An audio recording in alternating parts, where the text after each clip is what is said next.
Welcome to Channel 17, the Town of Colonie Government Channel. It goes all my life's a circle, sunrise and sundown. The moon rolls through the nighttime till the daybreak comes around. And all my life's a circle, I can't tell you why.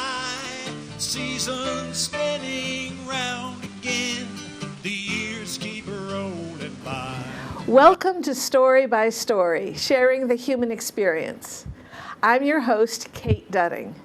Thank you so much for joining us on this program where we discuss storytelling in general and the storytelling events that are happening in our own capital district. My co-host, Joe Doolittle, is not with us today, so we won't have our normal little chat in the beginning about what's been going on in storytelling. I think I'll like to, since this monologue is a little odd for me, I think I'd like to bring in our guest right away, Barbara Chepaitis, who is not only a storyteller on her own and a member of the trio, the Snickering Witches, but also an author of a number of books in several genres. Welcome, Barbara. It's good to be here, even though it is very early. Well, for some people, this could be in the evening, but for us, Yes, it is a early. morning. Yes. So I don't know where to start with you, Barbara. You live in Altamont. Mm-hmm. And story seems to be filling your life. When Yes. did that start happening? You know, I was born into a family of storytellers. Oh. Everyone in my family had a story to tell at any moment of the day, and sometimes they sang them, sometimes they spoke them, but somebody was always talking. And as the youngest, I listened a lot. You know, I took all that in, and I loved the rhythm of it. I loved the pacing, the sound of stories in the room. And that translated for me into two very different directions, the written and the spoken word. I think I started writing as soon as I could hold a pencil. I wrote my second grade Christmas play. And I just continued with that. And it was not until I was in grad school that I started storytelling. That came about kind of as a dare, almost. I was at a telling, and it was the Adirondack Liars Okay, right. Club. And someone in the audience said to me, a woman actually said to me, only men can tell stories like that. Oh, dude. And you reacted to that? Oh, yeah. And that, I went back to my graduate class and found Cindy Parrish and Lolly Davidson and said, we are going to be the Snickering Witches, and we are going to tell stories. Our first gig is March 15th. Let's rehearse. So, and that was it. You know, it was a challenge, and it had to be met. It had to be met. And so, out of nothing. Well, I mean, you had yeah, your family. Yes, and history. and in all fairness, really, I had been doing readings, poetry readings, Okay. and readings of my work, Okay. and enjoying that. And in fact, there was one story that I inadvertently memorized from reading it, Right. and that actually became my first told story afterwards. So I had some experience of being up there. And I had a little third grade, when I was in third grade, we had poetry reading contests. Yeah, I know, it's kind of an odd thing to do, little Catholic school. And I got up and read, I still remember the whole thing. I'm a lean dog, I'm a keen dog, I'm a mean dog and wild. And I won third prize, so I was like, whoa! And yeah. was that your poem or? No, it was okay. other people. We Okay. weren't allowed to read our own. That was, Okay. Okay. it was Just Catholic checking. school thing. Okay. Right. Suppressed. I Yes. understand. Yes. Yeah. So I had that too, you know. My family also performed a lot musically. My mom was a singer, my dad a violinist. Everyone in the family was always doing something that made noise publicly. Now, I've run into Lolly Davidson recently because she comes often to the storytelling open mic up in Saratoga Yes, Springs, yes. and occasionally brings her daughter. Yes. Yes. Uh-huh. So, so you dragged her into it. And, Yes. And Cindy as well. And they're both continuing each in their own way. Cindy's a lot more involved in film these days. In fact, I'm working with her right now on, she's editing a film that I'm co-writer and director of on the Berkshire Bird Paradise, my book here, Feathers of Hope. Ooh, there it is, which is about Pete Dubacher, Berkshire Bird Paradise and the human connection with birds.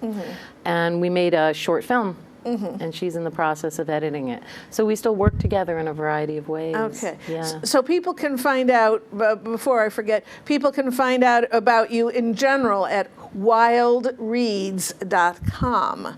And that will both encompass your word work, printed and spoken, and your recent interest in this wildlife Yes. rehabilitation center, right? Yes. Yes. Yes. Yes. Well, although that's an old interest.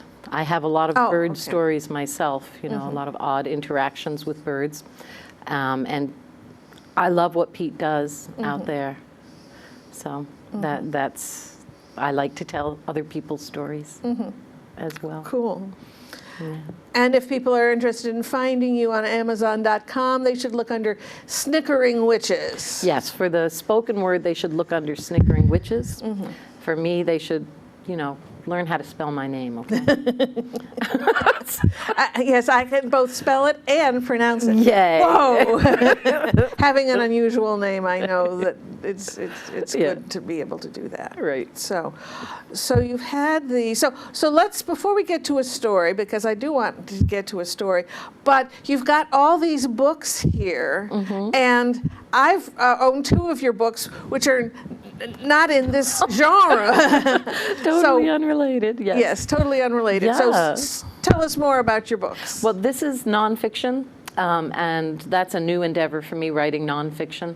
I actually have another nonfiction that will come out in May of 2013, which is the story of how we got Eagle Mitch from Afghanistan to the Berkshire Bird Paradise. And does that book have a title? Saving Eagle Mitch. One good deed in a wicked world. Eagle Mitch. Okay, so these are nonfiction. Yes. I've got the what's called women's fiction that I didn't bring with me today because my bag gets too heavy. And this year I've been very much focusing on my paranormal series, and that's Jaguar Adams. Woohoo! There I go, falling off the edge of the world again. And the Fear series, so it's like the Fear Principle, A Lunatic Fear, and the most recent, this is a new one, The Green Memory of Fear. Yes, and she rehabs criminals by making them face their fears in a future prison system. She's an empath and a telepath, and when she's wearing a sleeve, she carries a red glass knife up it. Yeah, she's real cool. I like her a great deal. And I like working with, there's a lot of interesting ways to play with words when you're dealing with consciousness. And the series is all about how our consciousness works, our psyches, how we evolve through them. So. And it's also fun. Well, I was going to say, it sounds like you have a lot of fun with this. Oh yeah, I have a lot of fun. And from all reports, they're very fast reads. It's sort of like, I had one person say to me, I had to read all of them in 2 days, okay? I couldn't stop. I did read Exodus at about that length of time. It was also during exam period, so I think I was avoiding things. Well, there you go. That's a good way to do it, though. Yes. But, so how far in the future are these, or? Near future. Okay. It looks pretty familiar. They're on a planetoid prison system, which is kind of an asteroid that's been set up to accommodate what they need. Like Australia was originally a island prison. Yes, same idea. Yeah. But it's all replica cities, so it looks like, I'm not one to mess with a lot of techno babble stuff. So, really I'm interested in the prisoners she has to deal with and the fears that have to be faced and how you do that and how you move through them and what happens beyond it. So. Whoa. And the first one in the series is called? The Fear Principle. Okay. Yeah. Fear Principle. They all have fear in the title. Right. We sometimes we had recently this kind of funny conversation on Facebook about what to name the sixth in the series. And, we got into things like the fickle finger of fear. Someone said, fear no weevil. That was, yeah. The grapes of fear. Okay. Yes, you have fun in many, many, many different ways. Yes, I do. Yes, I do. Okay. So we've sort of over your books. The women's fiction, the titles are Feeding Christine and These Dreams Okay. and Something Unpredictable. Okay. Okay. And there are so many ways to go. And you brought this. I brought that. That's a little basket full of words. I didn't know if we'd have the opportunity to do an improv, you and me and Joe, or you and me. Okay. So that's my basket of words. But that's actually a lovely basket. It's a Sweetgrass. strawberry basket that the Mohawk make. Okay. The Mohawk say that the strawberry is the leader of the berries. And when it comes out, they have special celebrations for it. So they okay. make their baskets to resemble the strawberry. And although, I don't know if they tell this story, there is a Cherokee man I heard tell a story about strawberries. Right. An argument between a couple? Yes. Yes. First man, first woman. Yes. Yes, I've heard Gail Ross tell that story. Yes. Yep. And how strawberries exist to remind us that after a long, hard winter, there's still love. And sweetness. Yes. Yes. Yes, and the strawberries, I've been getting some from Yonder Farm. Oh, so good. Yes. So We've good this gotten, year. I think, 8 quarts so far. I have a patch in my yard, in my garden, my own strawberry patch. But we also have a lot of wild strawberries that grow around the us. little bitty one. Yes. Little tiny ones that taste like stars. Yes. And don't ask me how I know what stars Yes, taste like, okay? No, I've never thought of what stars might taste like. They but taste, yes. Yeah, but yes, like shooting stars, just Yeah. unexpectedly. Yes, I used to have some in my yard.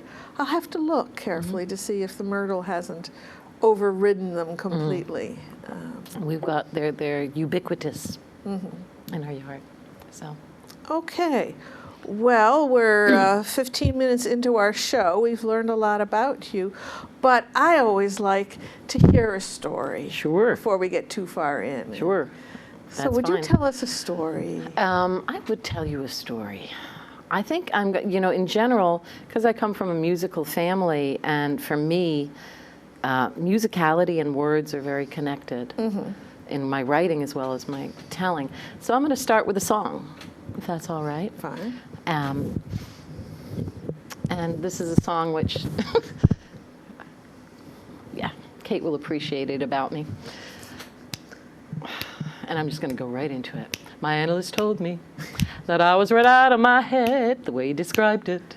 He said I'd be better dead than alive. I didn't listen to his jive. I knew all along that he was all wrong, and I knew that he thought I was crazy, but I'm not. Oh, no. My analyst told me that I was right out of my head. He said I need treatment, but I'm not that easily led. He said I was the type that was most inclined, when out of his sight, to be out of my mind. And he thought I was nuts. No more ifs or ands or buts. 2, 3, 4. They say as a child I appeared a little bit wild with all my crazy ideas, but I knew what was happening. I knew I was a genius. What's so strange when you know that you're a wizard at 3? I knew that this was meant to be. Oh yeah. Now I heard little children were supposed to sleep tight.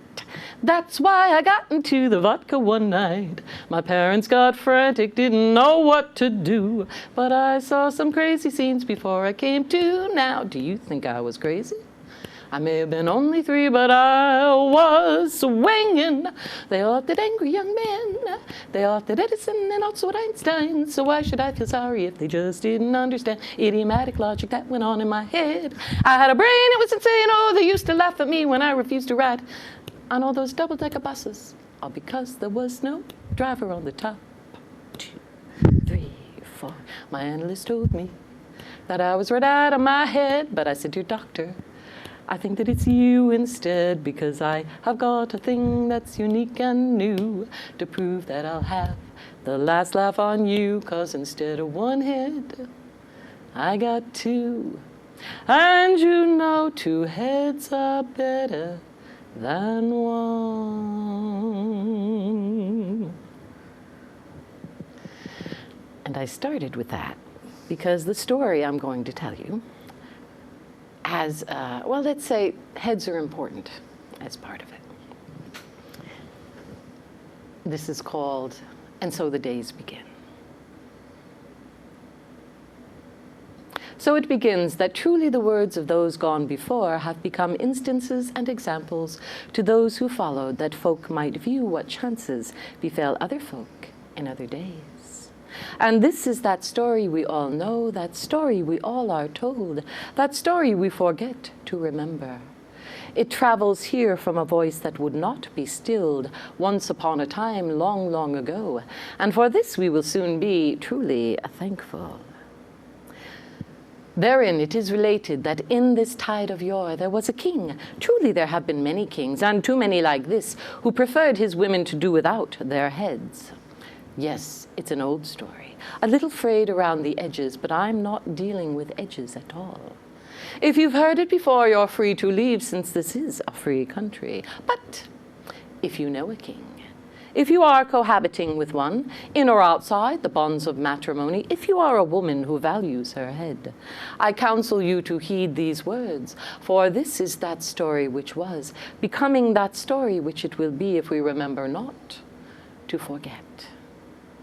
There was a king then, and he lived in a time that praised God on the tips of bright swords, and valued above all else the royal male tumescence, a time slipping fast away into forever, and for this let us be truly thankful. Now the king was a man who made good instance and example of both his bright sword and the royal male tumescence, enjoying both in great enjoyment. He was in truth a man who loved to futter. He would verily futter day and night, night and day, day and night, a task made easier by one wife, his queen, and 25 concubines, all delightsome and delectable. He futtered then, both happily and verily, until there came a question of who might deign to futter whom, which is the bottom line in questions of futtering. This is to say that on a day of sorrows the king came upon the queen and 20 of his 25 concubines, stroking strong strokes upon men delightsome and delectable, none of whom were him. What roused his royal ire more, his concubines' concupiscence or their consorts' capabilities, remains a matter for speculation. But he was mad by all the ifrits of the land he was, and responded without stay or delay by hacking them all into little bits, stomping on the hacked up little bits, taking the stomped on hacked up little bits and throwing them into a fireplace, blocking the fireplace with an obese manservant, and laying an eternal curse on all their souls. Bear with me. His royal indignation spent, and much blood left upon the palace floor, which only detergents not yet invented could ever remove, the king reflected on his act. And in so reflecting, he became a deep well of bitterness and rage, that his harem caressed tumescences large, but not his. But forsooth, deeper woe awaited him. For he was bereft now of both honor and of all available receptacles for the royal urges. He was, as it were, a well both deep and bitter, both high and dry. This would never do. So the king took himself to counsel with his lord high minister, and together they contrived a solution. They bethought themselves that heads, both maiden and otherwise, were disconcerting aspects in the female, and always best removed. Thus the king did swear a binding oath that he would marry, and whosoever he married, he would abate her maidenhead that night, and sever her neck the next morning, to make certain of his honor.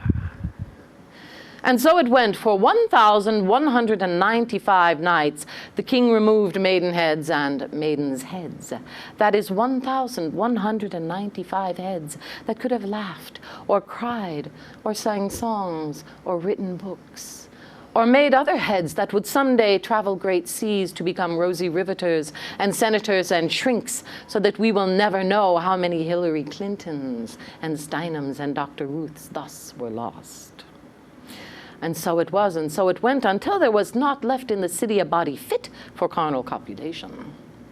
But the Lord High Minister had kept 2 daughters, Dunyazad and Scheherazade by name, so far exempt from the king's rapacious eye, and for this he was truly thankful, for his daughters were young, comely, witty, and virgins to boot. But the eldest daughter, Scheherazade, had markedly different ideas. She read books, understood the wisdom of poets, priests, and kings, added to this the wisdom of women who recognized oppression when they saw it. God wot, Scheherazade did speak, God wot, this killing of women must stop. Dear father, I will marry this king, and thus become a ransom for my dear sisters' lives. Her father placed no faith in a woman's dubiously subjective emotional reaction. He did speak to his daughter of another daughter who talked too much and was locked in a closet and beaten with live snakes, thus learning to keep her peace and the peace of her men intact. Scheherazade, seeing her father immune to the necessity of women, did counsel him with the inevitability of men. Have I mentioned that she was no fool? If thee would deny me this, dear father, I would tell the king that thee would deprive him of a wife, and this would inevitably cost thee thy own dear head. Her father lacked integrity, not wits. Thus he did consent that Scheherazade become the king's 1,196th wife. Now comes the good part. Scheherazade wed the king and gave up her maidenhead with no great sense of loss. Though she determined the royal tumescence wasn't all it was cracked up to be, still, and it was done in short space and little time, and then she begged a favor of the king. Dear king, before you kill me, I would beg thee to bring hence my sister Dunyazad, that I might finish a tale begun long ere this wedding night. The king, inclined to be grateful after the act, complied with great compliance, and for this let us be truly thankful. For Scheherazade was witty, wise with a wisdom beyond that of kings. She talked all night until the silver sun crept up into the sky to wish her well, and the king, weary with many words and much futtering, did sleep long ere her story's ending. Scheherazade rested, bathed, clothed herself in silk, and listened to the song within the wind. And when the stars cracked their lights across the velvet breast of night, she took up her story where she had left off, with only a brief interruption for futtering. And so it was, and so it went, for nights numbering 1,000 nights and a night, Scheherazade told stories, strung words like bright lights, to enchant the inner eye and instruct the wounded heart of this uneducated king. And every night she thought of another woman who still lived.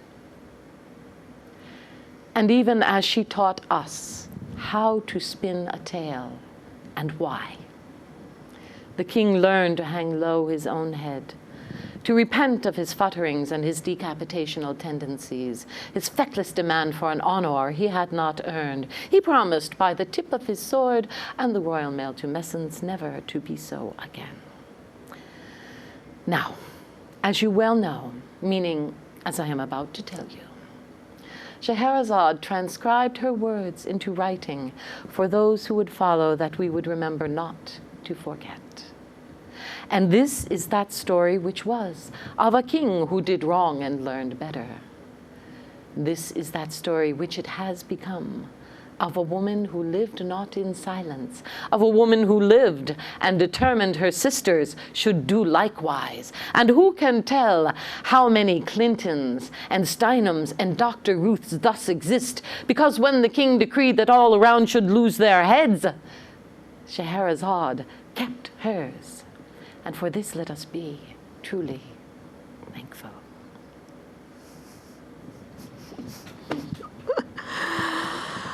Okay. That's applaud. Yay! Yay! Storyteller always needs the applause at the end. First, before I forget, and you title this So the days begin. So the Days Begin. The days begin. Because I will be, as always, I will cut the stories out of this program and put them on our YouTube channel. And so I was going, well, it could be Scheherazade, or it could be my analyst told me, or it could be two heads are better than one, or it could be I may actually have to get back to you. I don't think of the title very often. I think of the whole story. But YouTube has this format. Title. Yes. I will email you as soon as I get home. Okay. TBD. Yes. Okay. Because it's on the, I'm trying to remember what I titled it for the MP3s on Amazon. I'll email you. Okay. So. Have you ever heard me tell? You've heard me tell this before. Yes, but not with the Okay. song as the preamble. I Oh, don't okay. think. Yeah, it's a Yes. nice kind of a intersection. Yes. So my analyst told me, yes, well, I was clearly a male, and I was. That's a Joni Mitchell song. Oh, really? Yes, it's on Court and Spark. Oh. Yep, and she does it with Cheech and Chong. Okay, because I was going, I had a therapist. I was clinically depressed for a while, 10 years ago. And I was so lucky in the therapist that I ended up with. But I'm going, somebody tells me I'm crazy, I'm going, why am I paying you? We're not seeing eye to eye here, out the door, I like I'll shop again. the sort of relationship between, to a certain extent, all women who go over the edge or, don't pay attention to certain boundaries are considered insane. There's just sort of a cultural manifesto. You're crazy. Men who do that, if they have money, they're considered geniuses. Or perhaps eccentric, but yeah. So it's a sort of a way of reclaiming and renaming our own genius.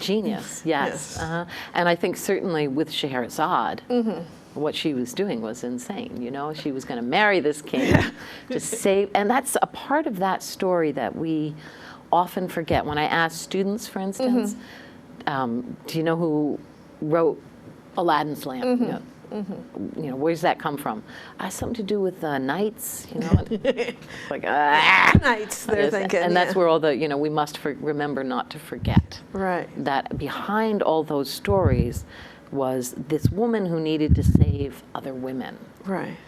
And Alibaba and the 40 Thieves, I'm going, that's the wrong title. And I'm ashamed to say I can't remember the slave girl's name who saved Alibaba.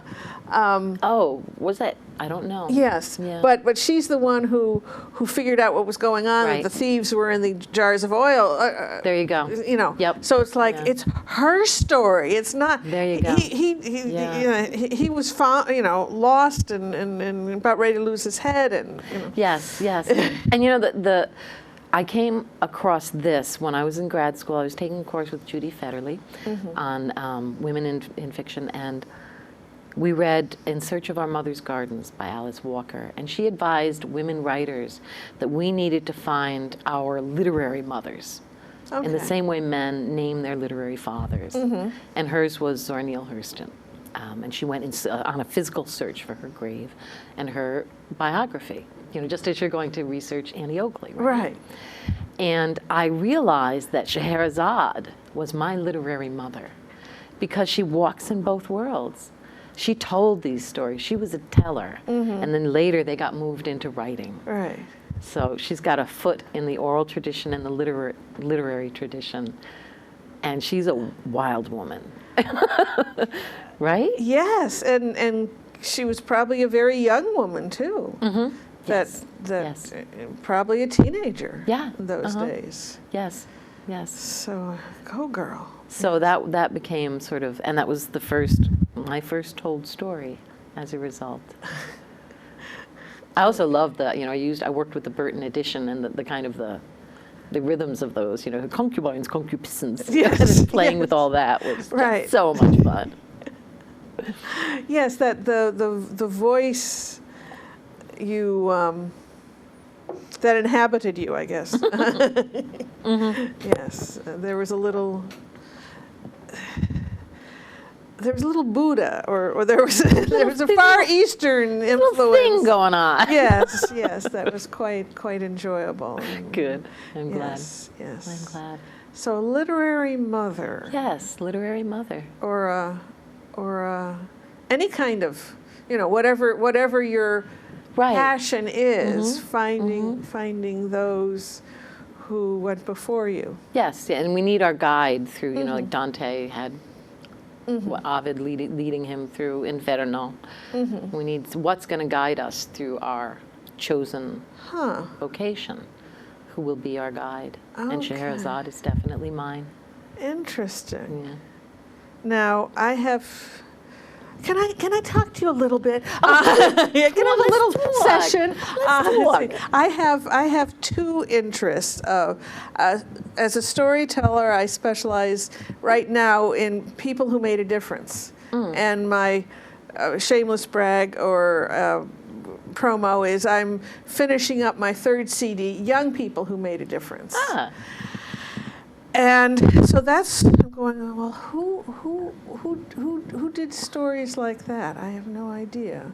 It's just that these are the stories that, when 16 years ago I became enamored with storytelling, I was just trying all kinds of things. And then after, a number of years, I went, now, but what is really capturing my attention? And I realized it's these stories of real people who made a difference. And I love doing finding out just a little something from somewhere and then researching and then having to stop the research. You have enough to make a story, go. And then shaping it to, well, Donald Davis wrote in a book that I read, I have a story in my imagination and I want to bring it to my listeners' imagination. Yes. And so I'm watching them to make sure that that's happening, which is quite different than what a playwright does, because the interaction is impossible. The same with writing books. Right. Right. I know, I hear from people, afterwards, but I'm not in their experience when they're reading. Yes. I don't get to hear them go, wow, the way you do when you're telling. Right. That Elizabeth Ellis says that storytelling is the only art form where the artist and those appreciating the art are together at the moment of the creation of the art. And they're so necessary to each other. Right. You need the energy of both, that Right. back and forth. Right. It must happen that way. Yes. Oh, I love that. Okay. So that's one of my directions that I need to look for a No, role you just model need in. your whatever your sort of overarching. Well, I mean, but it could it could be your helpful. overarching sort of literary mother, their storytelling mother, has to do with all of your path. Your entire path. So any storyteller. And my other path is as a storytelling advocate. I'm really a storytelling evangelist, but I find that word kind of, people kind of step away. Get nervous. And get a little leave nervous. the room screaming, yeah. Right. And there's no curse in mind that if you don't join me in my storytelling world that you will rot in hell forever. That part of evangelism is not part of mine. You will miss a whole lot, but anyways, I digress quite a bit. Okay, so let me go on to coming attractions, and then we'll come back for your second story, which I think is a little different from the sort of the dress rehearsal we had before taping started. This could work. It could be a train wreck. You never know. Okay, so in August, the premier event in this area is the Not Just for Kids storytelling series over at Fort Hunter. That it's their it's not on this flyer, but it's, I think, their 15th or 16th year of doing that, of having 6 Sunday evenings devoted to stories. And so Willie Claflin, who is a storyteller from California, will be here with his alter ego storytelling puppet companion, Maynard the Moose, who kind of has an unusual look on the world and will tell you fables from the Mother Moose, I think, view of the world. Sort of fractured fairy tales, but delicious language and words and voice. And he was here for the Riverway Storytelling Festival a few years ago. And then Modiko, my friend who is from Japan, who now lives in Amherst, Massachusetts, who has training as both a mime and a storyteller.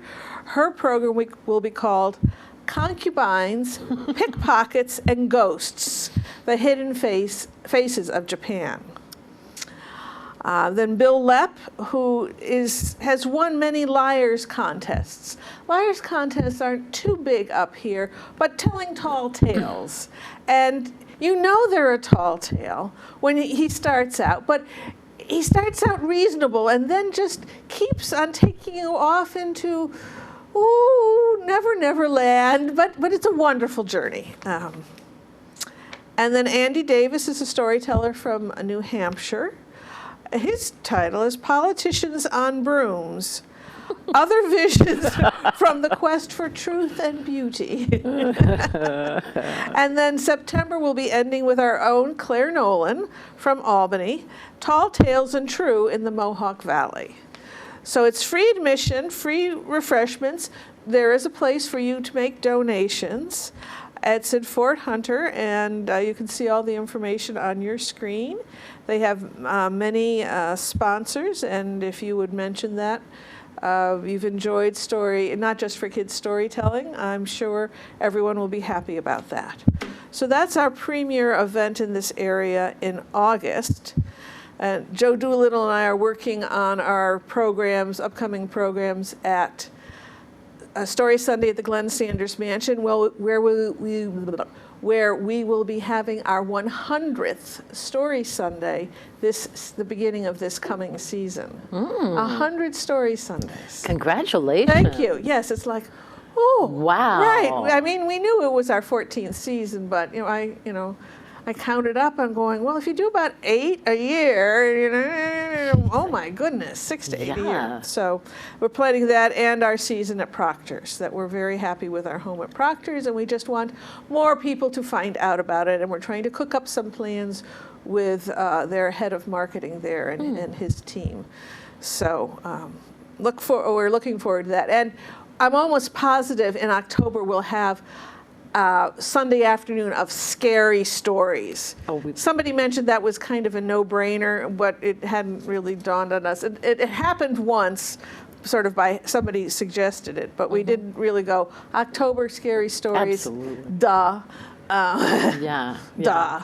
Absolutely. Oh, call me in for that. Yes, I don't think anyone has really a repertoire of an hour and a half of scary stories. I do. Oh, consider my life, Kate. The fear principle, right? the green fear of death. Maybe In fact, we'll talk. I recently went ghost hunting, my first paranormal investigation. And a ghost threw stuff at me. We'll talk. Okay. Okay. So enough of coming attractions. And our normal slides that we would like you to remember that we have a YouTube channel, and you can access it by going to our main website, storycircle@proctors.org. Click on YouTube. I've organized the stories there by category: humor, personal, historic, literary. No scary. Really? In particular. Right. I'll have to revisit that and see if any of them can be classified as that. Okay, and then of course, if as any arts organization, our ticket sales do not cover our expenses, and storytellers, while they are fascinating people, they still need to eat and pay rent, etc. And we would like to pay them much more than we are. We're on the honorarium status at the moment, and I would really like to pay them what approaches a living wage. But so there's that information. Okay, so I guess all the business is over with. Enough of that. So we have about 18 minutes left. So Okay. I know you have another story of a different type. Different type. But you know, it has that sort of, well, I don't know. No, there's no heads involved. There is a head. It's just not a human head. It's a mop head, okay? This is a story I usually tell standing up, just so you know. So as I said, it could be, it could work, it could be a train wreck. It does match nicely with my whole series of Fear series books with Jaguar Adams, because it is the original story of breaking and entering, okay? And it's got a snap to it, too. This is going to be so weird. Okay. Cameraman's going nuts. It's in front of her face. No, it's supposed to be in front of my face. Don't worry, I got it under control. Once upon a time in a nursery rhyme, there were 3 bears. Huh, I said 3 bears. They made morning porridge, took it out of the pot, but had to take a walk 'cause the food was too hot. They all went a-walking in the green woods talking. Along came a little girl with long, shiny golden hair. Her name was Goldilocks. Her name was Goldilocks. She knocked on the door, but no one was there. No one was there. She walked right in and had herself a ball, sleeping and a-eating and rocking and all. Tasted Papa Bear's porridge, but it was too hot. And cold as an iceberg was Mama Bear's pot. But the little one was just right, and she ate down every last bite. Tried Papa Bear's chair, and it was too tall. Tried Mama Bear's, and it was too small. Believe this, girl doll? But the little one was just right, and her baby butt broke through and stuck there tight. Tried Papa Bear's bed, and it was too hard. Tried Mama Bear's was too soft, so she played her last card. And the little one was just right.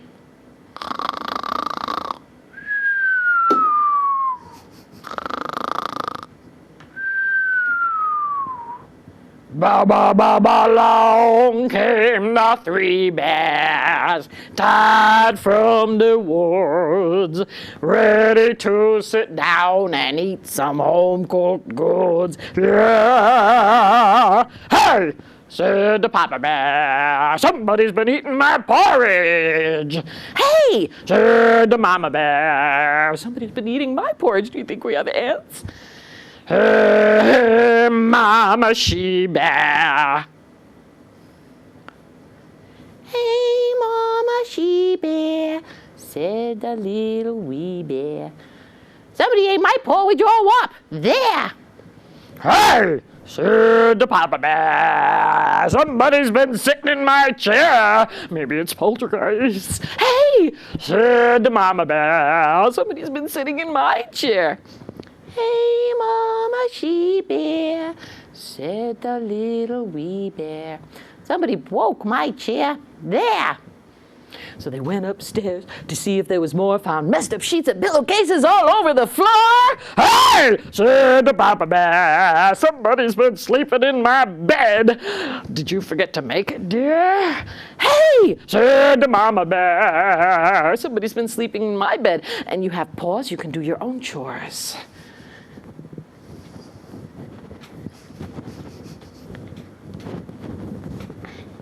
Hey, Mama She-Bear, said the little wee bear. Somebody's still in my bed. There. Goldilocks woke up and boogied on out of there. Bye, said the Papa Bear. Don't forget to write from prison. Bye, said the Mama Bear. Next time, wait till you're invited. Hey, Mama She-Bear, said the little wee bear. What kind of bear was that there, huh? And that is the story of the 3 bears. I said the 3 bears. I said the 3. I said the 3. I said the 3 bears. The end.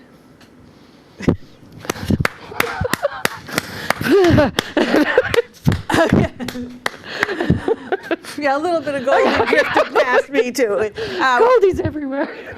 Barbara explained during the rehearsal that this was a new a new mop for Goldie, and she's still shedding a little. She's getting comfortable with herself, that's Yes. all. That was, by the way, that was written by Cindy Parrish. We did it as a threesome when we were the Snickering Witches, and I didn't want to let go of it because it was too much fun to not do when we're not performing together. Okay, so she's had therapy too, I guess. Yep. There you go. Yes, I was going to ask how that developed, but That was, we wanted to do some, we were doing some work in the schools, a lot of work in the schools, and we wanted something for our younger crowd, and Cindy loves that kind of funky thing going on. So she did this little funk thing, but then we all kind of in rehearsal, the wee bear kind of took over a bit. And I, of course, Lolly's like 5'8" or something. Oh, no, 5'10". no, I'm 5'8". Oh, okay, so she's 5'10", yeah. At least, yeah. And Cindy's about 5'5", and here I am. And so they all look at me, you're the wee bear. Oh, yeah? Typecasting. Great. Okay, I'll be the wee bear. Though Becky Holder, I don't know if you know her, she was actually one of the founders of Story Circle, the Capital District, and she now lives in the Finger Lakes region. She was a kindergarten teacher, and she said she always cast against type. Yeah. That the giant was always the littlest one Yep. in the class. She said because the little ones know a lot about giants. They Yes. live in the world of giants. That's so true. That's So so you, true. yeah, but clearly you have not let that No. deter you or diminish you in any way. No. No. Very big soul. Very big soul. Very big soul. And yes, So that came about that way. so And it's interesting because we've had to, things got modified with when working with the witches. We've done Scheherazade as a 3-person telling with some really risky kind of handoff of swords, blind handoffs of swords. Sort of Olympic telling. Although that started as a single. Right. So it's interesting going back and forth between working with a trio and working solo and right. Yeah, a trio. I don't know of any other trios. There are storytelling duos. Right. But trios. They said it couldn't be done. There's a lot of eye contact, a lot of, I mean, do you lay out who's going to do which piece and We moved back and forth a lot between some pieces that were trio told, where we all had, equal part in the story, and some where this is my story, I want to tell it, you guys back me up on drums or musically or whatever. Lolly did a real wonderful telling of La Loba, which I would sing to in the background, which was a blast. Any opportunity to sing, to me is a good day. So yeah, there was a lot of back and forth, but a lot of options available because of that. yes, so partially scripted. Partially scripted. Yeah. Well, yeah. Some of them were very much memorized stories. But I found, I don't know if this is true for you, that over time as you tell a story, the timing becomes clear as you tell it to an audience, where you should pause, and that stays. Stuff sticks, stuff falls away. Right. The same is true when you're writing. You'll go back to a certain part and go, that's got to fall away. Oh, yeah. I have to wait a long time to edit my stuff. That before I can take the remote look at it. But I do, and I am with the work on real people. I mean, I learn about their whole lives, and then I decide by listening to how I tell people about what I've been learning, I realize where I want to focus. Yep. Because I really never want to do in one story the whole thing. Right. That's an encyclopedia article. But Dan Ketting, again, was here for Riverway and did a workshop, and he happened to mention in it that you need to prune, and sometimes that can be, what you prune can be its own little thing. And so that's given me more permission or less regret when I do my pruning. I go, not in this story, but maybe your own story, give me time. And so I have 4 stories about Irving Berlin that are different periods or aspects of his life. They really aren't connected. I don't think I could tell them in the same program, but I couldn't tell them in one fell swoop because they're different aspects of his life. Which is fine, which is much better than the encyclopedia. Your listeners are gone. But. Well, I do the same thing with material when I'm writing. I have a whole file that's just, I call it leftovers, my leftover files. And I'll take sentences that I couldn't use and just dump them. Okay, I love this sentence. This sentence makes my lips tingle. I love it so much, and I can't use it here. So I'm going to put it in my leftover file, and it can, it can go into another book, another story, whatever. Right. Okay. So. Yeah, and that makes me feel ever so much better. Right. Not now, but maybe later. Yes. You'll have your turn. So do you just? Is that organized? How can you organize something like that? No. I don't. I don't do organization. Right. It's just a collection. It's just a collection. And I happen to have, and I'm not sure if this is from storytelling or from the nuns, beat memorization into us, literally with sticks. I have a really good visual file in my head for where things sit on a page. So I can scan and go, okay, that paragraph is on page 35 of chapter 2 in this, and I do that with my residual file too. I can kind of visually find things very easily, even though it's quite the disorganized mess. Okay. I know.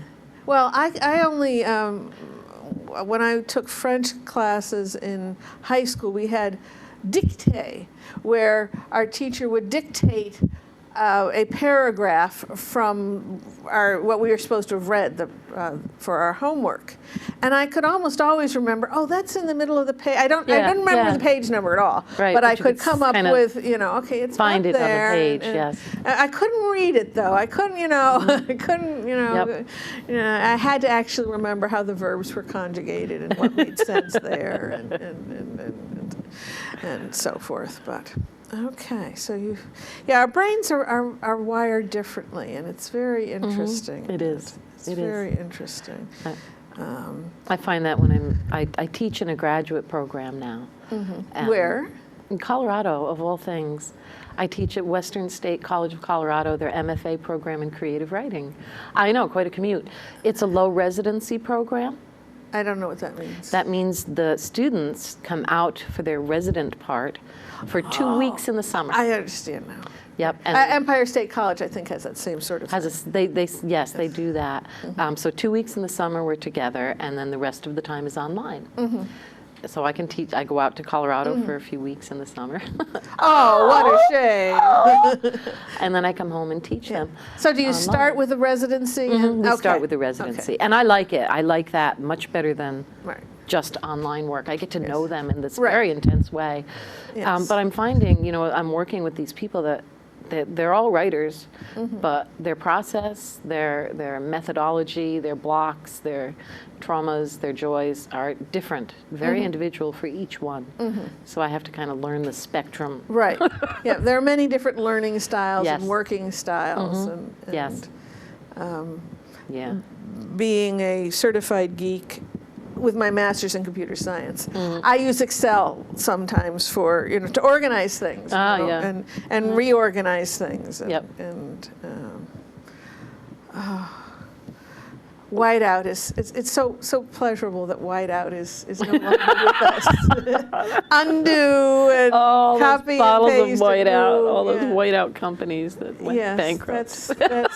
you're right. Yeah. Right. Story right Oh well. That's something else. So we have under 4 minutes. Mm-hmm.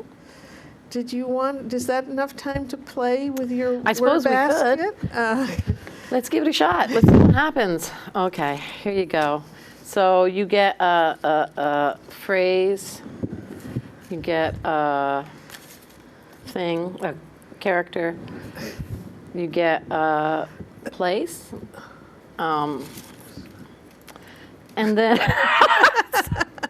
and usually we do this with, 3 or 4 people, Right. at least. And here, have another one. That's Okay. And what? and someone starts a story, right? For Okay. instance, you may start a story. Once upon a time there was a. Where squid? Okay. and when you spin it a little, and Okay. when you're ready, when you can't go anymore, you pass it to me. That's what you Okay. do, and I have to pick up. Okay, and it was breakfast time. Just like in the Goldilocks and the Three Bears and the Were Squid. That day he had to have a magic waffle. His mother made magic waffles like nobody ever made, but she wasn't there that day, and he really didn't know the recipe. And he looked everywhere, including behind the toilet. But then, you already used 3.